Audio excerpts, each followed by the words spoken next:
दुश्मन न करे दोस्त ने वो काम किया है। उम्र भर का गम हमें इनाम दिया है। वंदे मातरम दोस्तों। मैवरिक जियोपॉलिटिक्स के आज के सेशन में आप सबका बहुत बहुत स्वागत है। चैनल को लाइक शेयर और सब्सक्राइब करना मत भूलिएगा। दोस्तों, मैं किस दुश्मन की बात कर रहा हूं जिसने इतना दर्द दिया है, और कौन है उस दर्द में, और किस प्रकार का दर्द दिया है। आज के एपिसोड में बने रहिए हमारे साथ। आज का जो एपिसोड है वो एक टू पार्ट स्पेशल सीरीज का एपिसोड वन है। आज का इस एपिसोड वन में मैं बात करूंगा आपसे एक फंडामेंटल सवाल पर, which is going around since a lot of days और अभी चरम पर है। बलोच इंसर्जेंसी है क्या, और पाकिस्तान इसे पिछले 70 साल से गलत क्यों समझता रहा है या समझ नहीं पा रहा है। आज हम देखेंगे कैसे ये मूवमेंट एक ट्राइबल रेबेलियन से निकलकर मास नेशनल मूवमेंट बन चुका है पाकिस्तान में। पाकिस्तान ने कौन कौन से स्ट्रेटेजिक और पॉलिटिकल ब्लंडर्स किए हैं बलूचिस्तान को लेकर, और क्यों आज बलूचिस्तान एक पॉइंट ऑफ नो रिटर्न पर खड़ा है, और पाकिस्तान को फाइनली ये लगता क्यों है कि ये ऐसा दोस्त है मेरा जिसने मेरे साथ दगा किया है। इसीलिए मैंने वो गाना डेडिकेट किया है आज बलूचिस्तान और पाकिस्तान दोनों को। इसका जो एपिसोड 2 होगा दोस्तों, उसमें हम देखेंगे इसका global angle, China, America, minerals, Iran and उसके इर्द गिर्द पूरी जियोपॉलिटिक्स। पार्ट 2 में आएगा वो। चलिए दोस्तों, तो शुरू करते हैं आज का एपिसोड 1। पुरानी इंसर I have divided into a few segments. इसमें सेगमेंट नंबर 1 है पुरानी इंसर्जेंसी वर्सेस आज का बलोच मूवमेंट। दोस्तों, इस पूरे कॉन्फ्लिक्ट को समझने के लिए थोड़ा हिस्ट्री समझना बहुत जरूरी है। 1948 में जब बलूचिस्तान को जबरदस्ती पाकिस्तान में मर्ज किया गया, तब रेजिस्टेंस थी, लेकिन वो लोकलाइज्ड और ट्राइबल लेवल पर थी। 1958-59 में दोबारा अपराइजिंग हुई वहां पर। फिर 1970s में एक और फेज आया, और 2004 के बाद जो इंसर्जेंसी शुरू हुई वो भी लार्जली ट्राइबल स्ट्रक्चर पर बेस्ड थी। हर एक फेज में पाकिस्तान का रिएक्शन एक ही था कि ये कुछ सरदारों और ट्राइब्स का इशू है, आर्मी भेजो, फोर्स दिखाओ, ये पूरा मूवमेंट खत्म हो जाएगा। और हर बार पाकिस्तान ने यह अज्यूम किया था कि अगर लीडर मार दिया तो मूवमेंट खत्म हो जाएगा। पर पाकिस्तान एक चीज कभी समझ ही नहीं पाया, ये जज्बात बलोच लोगों के दिमाग और दिल में थी, सिर्फ पहाड़ों या किसी लोकेशन में नहीं थी। अब आज जो हम देख रहे हैं वो पुरानी इंसर्जेंसी से बिल्कुल अलग लेवल पर खेला जा रहा है। आज जो हो रहा है वो सिर्फ जंगल या पहाड़ों में नहीं, बल्कि शहरों के अंदर हो रहा है। और सिर्फ डिस्ट्रिक्ट में नहीं हो रहा है, बल्कि मल्टीपल डिस्ट्रिक्ट्स एक साथ इंपैक्टेड है। सिर्फ एक अटैक नहीं है, बल्कि प्लान्ड टाइम्ड ऑपरेशंस है। अब सोचिए जरा दोस्तों, 14 शहर, 48 लोकेशन, 8 से 10 घंटे तक पूरा चक्का जाम, चेक पोस्ट बंद, रोड्स ब्लॉक्ड, सिविल एडमिनिस्ट्रेशन पर कंप्लीट प्रेशर। दोस्तों, ये सिर्फ एक हफ्ता या एक रात में प्लान नहीं होता। इसके लिए चाहिए command and control, logistics, man power, intelligence, सब कुछ, लोकल सपोर्ट, और सबसे इंपॉर्टेंट डिसिप्लिन एंड कंसिस्टेंसी। ये जो पाकिस्तान बोल रहा है कि ये बस टेररिस्ट हैं, लॉ एंड ऑर्डर का इश्यू है ये एक, ये बात ग्राउंड रियलिटी से बिल्कुल मैच नहीं करती। क्योंकि ये कोई हिट एंड रन अटैक नहीं था, ये कोई बॉम्ब लगा के भाग गए वाला सीन नहीं था। ये एरिया कंट्रोल था, लिमिटेड टाइम के लिए ही सही, लेकिन ये एक एरिया कंट्रोल था। देवर सी, मुझे तो ऐसा लगा ये पूरा एपिसोड देखे कि they're trying to test the waters, कि क्या हम एक घंटे के लिए एक सिटी को कंट्रोल कर सकते हैं। Yes they did. 8 से 10 घंटों तक उन्होंने कंट्रोल करके रखा। एक पायलट एक्सरसाइज किया उन्होंने। अब इस पायलट को वो कैसे बेसलाइन बना के आगे चलते हैं, I don't know. Let's see. जब कोई ग्रुप दोस्तों, देखिए, इस तरीके से कंट्रोल करने लगे, that is definitely not insurgency, for sure. ये एक प्रोटो वॉरफेयर होता है। प्रोटो वॉरफेयर का मतलब स्टेट के बराबर नहीं, पर स्टेट को चैलेंज करने की एक्चुअल रियल कैपेबिलिटी। सिंबॉलिक नहीं बल्कि ऑपरेशनल इंटेंट।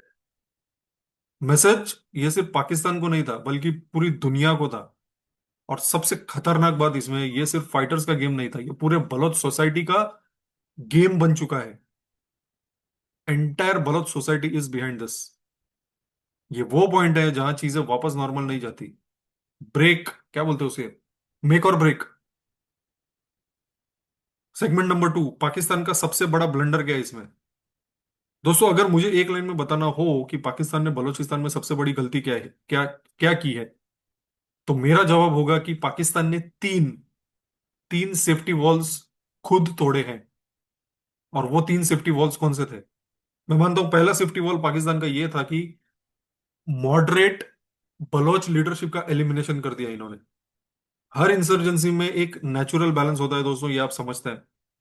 एक साइड होती है हार्ड लाइनर्स, एक साइड होते हैं मॉडरेट्स, जो सिस्टम के अंदर रहकर बात करना चाहते हैं। बलूचिस्तान में भी यही था। लोग थे जो कह रहे थे हमें पाकिस्तान के अंदर रहकर डिग्निटी चाहिए, अपना हक चाहिए, इंसाफ चाहिए। ये लोग नेशनल असेंबली गए, पार्लियामेंट में बोले, कॉन्स्टिट्यूशन के फ्रेमवर्क में लड़े। पर पाकिस्तान ने इन लोगों के साथ क्या किया? जेल, थ्रेट्स, डिसअपियरेंस, गायब कर देते लोगों को, पॉलिटिकल आइसोलेशन, गायब गायब कर देते। फिर कुछ लोगों को तो इन्होंने हेलीकॉप्टर्स में ऊपर ले गए और ऊपर से नीचे फेंक दिया। इतनी दर्दनाक मौत। मैसेज पाकिस्तान का क्लियर था, मॉडरेशन को कोई जगह नहीं दी जाएगी। और जब आप एज अ पाकिस्तान जब आप मॉडरेट्स को खत्म कर देते हो, तो ऑब्वियसली फिर एक्सट्रीमिस्ट तरीका ही एक बचता है फिर बलोच लोगों के पास। That is what Pakistan did. Second safety wall जो पाकिस्तान ने तोड़ा है, सिविल सोसाइटी प्रोटेस्ट का स्पेस का क्लोजर कर दिया। दोस्तों एक डेमोक्रेसी में सबसे इंपॉर्टेंट चीज क्या होती है? पीसफुल प्रोटेस्ट का राइट। बलूचिस्तान में माएं प्रोटेस्ट कर रही थी, बहनें सड़कों पर थी, फैमिलीज अपने मिसिंग लोगों के लिए आवाज उठा रहे थे। कोई गन नहीं, कोई बंदूक नहीं, कोई वॉयलेंस नहीं। सिर्फ मार्च हो रहे थे, पोस्टर लग रहे थे और भूख हड़ताल। लेकिन स्टेट का रिस्पॉन्स क्या था Pakistani? Arrest, crackdown, media blackout, protest leader jail में। तो अब सोचिए आप, जब एक माँ की आवाज भी सप्रेस कर देंगे आप, तो फिर क्या बचता है? Civil society protest team release जैसा होता है, जहां पे दे फील गुड। जब प्रोटेस्ट करता है कोई को, उसको ये लगता है कि हाँ भाई मेरे हक का था वो, और मैं लड़ा अपने हक के लिए। अब आपने अगर उसको भी अगर बंद कर दिया, उस स्टीम रिलीज वाले प्रोसेस को भी अगर आपने क्लोज कर दिया, तो ये एक प्रेशर कुकर बन गया है। और प्रेशर कुकर तो फटेगा फिर, अगर आपने उसके प्रेशर को बाहर नहीं आने दिया तो। कुकर की सीटी बजेगी तो ठीक है कुकर तब तक, और नहीं बजी तो आप समझ जाइए। That is the situation. Number 3, safety valve number 3, political middle path का कोई उन्होंने रास्ता ही नहीं छोड़ा। पॉलिटिक्स का बेसिक बेसिक रूल होता है दोस्तों, always leave a middle path open. Pakistan ने वो भी बंद कर दिया। ना जेन्युइन नेगोशिएशंस, ना पॉलिटिकल ऑटोनॉमी की बातें, ना क्रेडिबल रिकंसिलिएशन प्रोसेस। सिर्फ एक अप्रोच, फोर्स से हैंडल करेंगे। और जब स्टेट सिर्फ फोर्स पे डिपेंड करती है, तो वो अपनी पॉलिटिकल फेलियर एक्सेप्ट कर लेती है दोस्तों, क्योंकि उसका कोई और ऑप्शन ही नहीं है। We have not kept anything else open for the Baloch people. Ground पर मैसेज क्या गया? अब एक यंग बलोच अगर है, वो अगर देख रहा है ये सब, तो वो क्या देख रहा है? लीडर जेल में है, प्रोटेस्ट आप कर नहीं सकते, पार्लियामेंट साइलेंट है इनके मुद्दों पर। उसके दिमाग में तो एक ही कंक्लूजन बनता है, बंदूक उठाए बिना कोई नहीं सुनेगा। और ये कोई रेडिकल प्रोपेगेंडा तो है नहीं, यही तो लॉजिकल कंक्लूजन है। आपने छोड़ा क्या उनको करने के लिए? और यही सबसे इंपॉर्टेंट एक बात आती है कि जब स्टेट पीसफुल ऑप्शंस बंद कर देती है, तो वायलेंस आइडियोलॉजी नहीं कंपल्शन बन जाता है। That is what has exactly happened in Balochistan since many many years. ये बात बहुत कम लोग समझते हैं या नहीं जानते।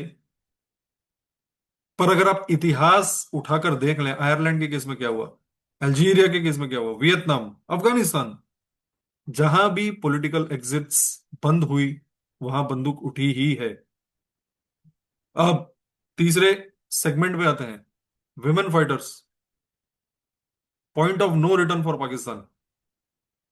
दोस्तों, अगर मुझे पूरे कॉन्फ्लिक्ट का एक सबसे सीरियस और डेंजरस सिग्नल बताना हो, तो मैं बिना सोचे यही कहूंगा कि बलोच औरतों का ओपनली आर्म्ड स्ट्रगल में आना, ये सबसे बड़ा, मैं कहूंगा, मतलब this is the last nail in the coffin for पाक आर्मी। ये कोई नॉर्मल चीज नहीं है, ये कोई टैक्टिकल कोइंसिडेंस नहीं है। ये कॉन्फ्लिक्ट कॉन्फ्लिक्ट का साइकोलॉजिकल ब्रेकिंग पॉइंट है।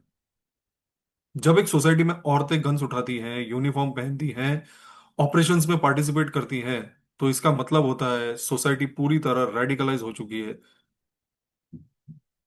They have stopped thinking of any other option. Fear threshold zero हो चुका है। स्टेट की मॉरल लेजिटिमेसी कोलैप्स हो चुकी है। और दोस्तों, ये वही स्टेज होता है जहां कॉन्फ्लिक्ट्स रिवर्स नहीं हो सकते। Conflicts will remain conflict. There is no channel open for dialogues diplomacy. ये लड़कियां कोई किडनैप होकर तो आई नहीं है। ये लड़कियां ब्रेन वॉश्ड सुसाइड बॉम्बर्स तो है नहीं। ये लड़कियां फोर्स रिक्रूटमेंट भी नहीं है।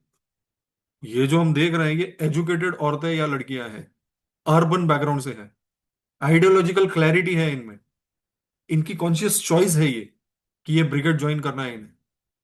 ये लोग मरने के लिए नहीं, जीने के हक के लिए लड़ रही हैं। और दोस्तों, जब औरतें ऐसा सोचने लगे तो नैरेटिव कंप्लीटली शिफ्ट हो चुका है। मतलब आप समझ जाइए पाकिस्तान में। इतिहास का एक ब्रूटल रूल है दोस्तों। जब औरतें वॉर में एंटर करती हैं, तब ऑपोजिशन साइकोलॉजिकली हारना शुरू कर देता है। क्यों? वाई? बिकॉज प्रोपागेंडा फेल हो जाते हैं। टेररिस्ट लेबल जो लगाता है पाकिस्तान बलोच लोगों के ऊपर, वो कमजोर पड़ने लगता है। International perception also changes about Balochistan. ये इतना बड़ा न्यूज बना कि पूरी दुनिया के मीडिया में आ गया। आप एक गन उठाने वाले आदमी को विलन बता सकते हो, पर एक बंदूकधारी औरत को क्या बताओगे? Law and order problem. You will you say that's a law and order problem? No boss. इस पॉइंट को इग्नोर नहीं करना चाहिए। बलोच औरतें सड़कों पर बैठी थी, फोटोज लेकर मार्च कर रही थी, अपने मिसिंग लोगों के लिए आवाज उठा रही थी। उन्होंने पहले बंदूक नहीं उठाई। उन्होंने तो पहले कॉन्स्टिट्यूशनल और सिविल रूट अपनाया था। पर जब प्रोटेस्ट भी सप्रेस हो गया, लीडर्स जेल में चले गए, मीडिया ब्लैकआउट हो गया, तो उनके पास एक ही कंक्लूजन बचा, अब हम खुद लड़ेंगे। ये रिवर्स साइकोलॉजी नहीं है, ये क्लोज्ड सिस्टम रिस्पॉन्स है। आपने सारे दरवाजे बंद कर रखे हैं। और सबसे अनकंफर्टेबल सच्चाई, इस स्टेज के बाद पैकेज का कोई मतलब नहीं होता। पाकिस्तान गवर्नमेंट क्या करती थी? समय समय पर बलूचिस्तान को पैकेज दे देती थी, ले भाई, 1,000 करोड़ रख ले, अपना मुंह बंद रख, ज्यादा चूचा ना करो। उन्होंने एक्सेप्ट करना मना कर दिया। डेवलपमेंट फंड्स फिर इररिलेवेंट हो गए। जो डेवलपमेंट फंड्स जाते थे, उन्होंने बोल दिया boss we don't want it. Economic incentives जाते थे जो फेल हो चुके हैं। क्यों? अगेन, आप जो डिग्निटी खो चुके हो, वो पैसों से तो वापस आने वाली है नहीं। ये बलूचिस्तान पाकिस्तान तो है नहीं ना। पाकिस्तान अपनी डिग्निटी बेचता है पैसे के लिए, ये लोग नहीं बेचते।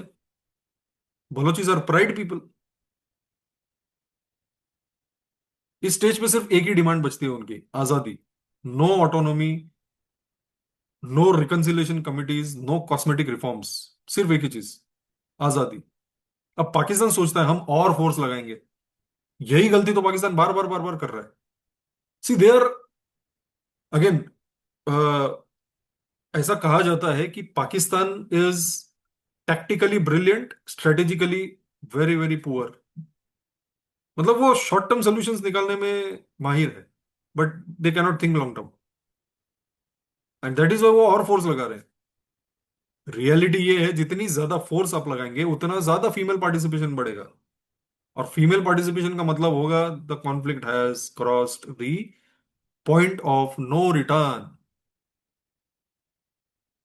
दोस्तों, ये सिर्फ बलूचिस्तान की कहानी नहीं है, ये एक यूनिवर्सल कॉन्फ्लिक्ट रूल है। जब एक कौम की औरतें बंदूक उठाती हैं, तो समझ लीजिए वो कौम पीछे जाने वाली नहीं है। They are not going to take it back. और पाकिस्तान ने शायद ये लाइन बहुत देर से क्रॉस होने दी। They allowed it. दोस्तों, इस पूरे कॉन्फ्लिक्ट का एक सीन है जो सबसे ज्यादा इंटरेस्टिंग है। व्हाट आई फाउंड इज कि लोग मिलिटेंट्स के साथ सेल्फीज ले रहे हैं, गले मिल रहे हैं, ओपनली वेलकम कर रहे हैं उन्हें। और सबसे इंपॉर्टेंट बात, लोग पाकिस्तान आर्मी से डरते हैं, मिलिटेंट से नहीं। Can you imagine? They fear the army, not these militants, the so called militants. ये तो आजादी के लड़ाके हैं ये लोग। They are asking for freedom, right? तुम पाकिस्तानी हो, बेघर तो हो। तुम कश्मीर से बोलते थे कि कश्मीर आजाद होना चाहिए। अरे भैया, पहले बलूचिस्तान को छोड़ो तुमने इलीगली ऑक्युपाई कर रखा है उसे। उसको छोड़ो पहले तुम। दूसरों के प्रॉब्लम में फटे में पैर डालने में बड़ा मजा आता है तुमको। तुमको तुम्हारी खुद की फटी पड़ी, पहले उसको सॉल्व करो। हर स्टेट का असली पावर होता है फियर दोस्तों, डर। जब तक पुलिस का डर है, आर्मी का साइकोलॉजिकल डोमिनेंस एग्जिस्ट करता है, स्टेट चलती रहती है। पर जब स्टेट से पर जब स्टेट से डर हो और इंसर्जेंसी से कंफर्ट हो, तो आप समझ लीजिए, state has lost its ground. ये कोई प्रोपागेंडा क्लिप नहीं होता, ये एक ऑर्गेनिक बिहेवियर होता है। इंसर्जेंसी का एक गोल्डन रूल होता है दोस्तों। Without public support insurgency dies. Even in Kashmir, जैसे ही जैसे लोकल सपोर्ट खत्म हुआ, इंसर्जेंसी डाइड। और जब पब्लिक शेल्टर दे, इंटेलिजेंस दे, लॉजिस्टिक्स दे, मॉरल, मैं कहूंगा लेजिटिमेसी दे, तो इंसर्जेंसी मल्टीप्लाई हो जाती है। That's what is happening in Balochistan. Pakistan ये समझ ही नहीं पाया कि वो किस चीज से लड़ रहा है। वो गन से लड़ रहा था, गन्स। जबकि असल में उसे नैरेटिव और लेजिटिमेसी से लड़ना चाहिए था। They should have comforted the Balochis कि भैया आप हमारा हिस्सा हो। 44% जमीन है यार तुम्हारी, एंड यू स्टिल उसमें से सिर्फ तुम गैस निकाल के ले जा रहे हो और उनके खनिज निकाल के ले जा रहे हो। उन क्या दे रहे हो? 1,000 करोड़ का पैकेज। बस वो तुम्हारा जीने का तरीका है, वो बलोचियों का नहीं है। अब अफगानिस्तान का एक एग्जांपल अनकंफर्टेबल है जो मैं आपको बताता हूँ। तालिबान जो 2022 में आई, 21 में मेरे ख्याल से, तालिबान ने भी पहले डिस्ट्रिक्ट्स लिए, फिर उनकी टाउन्स ले ली, फिर प्रोविंशियल कैपिटल गए, उनके हाथ उनके हाथ लगे, और फिर काबुल। हर स्टेज पे हुआ क्या? सिविल एडमिनिस्ट्रेशन कोलैप्स, पुलिस भाग गई, आर्मी मेल्टेड अवे, क्योंकि पब्लिक का सपोर्ट शिफ्ट हो चुका था तालिबान के पास। यहां भी सेम इंडिकेटर्स दिख रहे हैं दोस्तों मुझे। सिविल ऑफिसर्स किडनैप हो रहे हैं, चेक पोस्ट इग्नोर हो रहे हैं, एडमिनिस्ट्रेशन पूरी तरह मिसिंग है। दोस्तों याद रखिए, कोई भी स्टेट पहले साइकोलॉजिकल वॉर हारती है और बाद में फिजिकल वॉर। पाकिस्तान का प्रॉब्लम यह है कि वो अभी भी फिजिकल मैट्रिक्स काउंट कर रहा है, कितने मिलिटेंट्स मारे, कितने ऑपरेशंस हुए, पर वो ये नहीं देख रहा है कि लोगों में उसका डर खत्म हो चुका है, उसकी लेजिटिमेसी डिसॉल्व हो चुकी है। और ये कोई रिवर्सिबल फेस नहीं होता। You can't reverse this situation. बहुत लोग कहते हैं सिचुएशन कंट्रोल हो जाएगी, इतिहास कहता है इस स्टेज के बाद रोल बैक ऑलमोस्ट इम्पॉसिबल है, क्योंकि ट्रस्ट टूटा हुआ होता है। अब ब्लडशेड हो रहा है, मेमोरीज इनकी परमानेंट है, बलोचियों की। इसीलिए अफगानिस्तान जैसी सिचुएशन ओवरनाइट नहीं होती ना, सालों की साइकोलॉजिकल इरोजन का रिजल्ट होती है। तो दोस्तों, आज हमने समझा अंदर का सच, लेकिन एक बड़ा सवाल अभी भी बाकी है। ये सब अभी क्यों हुआ? ये सब अभी क्यों हुआ? चीन और अमेरिका का इसमें क्या रोल है? मिनरल्स, ग्वादर पोर्ट और जियोपॉलिटिक्स का क्या कनेक्शन है? इन सब का जवाब मैं आपको दूंगा एपिसोड 2, जो कि पार्ट 2 है इस स्पेशल सीरीज का, उसमें। यहीं पर आज के सेशन को हम अंत करते हैं दोस्तों। चैनल को लाइक एंड सब्सक्राइब जरूर कीजिए। जय हिंद, भारत माता की जय।